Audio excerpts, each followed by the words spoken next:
বৃদ্ধ বাবাজি, আমি যে আপনাদের এতক্ষণ বয়ান শুনাইলাম, একবারও কিন্তু আমি বলি নাই আমি যে পাঁচকল্লি টুপি পরেছি আপনারাও পরেন, না হয় জান্নাত নাই। একবারও বলি নাই, বলবো না। আমি কওমি মাদ্রাসার সন্তান, একবারও বলি না আপনারা কওমি মাদ্রাসায় যান, স্কুল কলেজ ছেড়ে দেন, আমার মতো বড় হুজুর হইয়া যান। একবারও বলি নাই আমি তাবলীগের লাইনের সন্তান, একবারও তাবলীগের পক্ষে আপনাকে ডাকি নাই।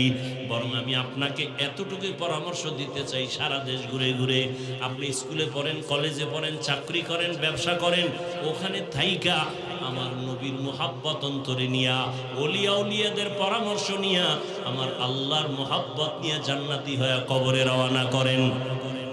কেমনি স্কুলে থাইকা আল্লাহকে পাবেন?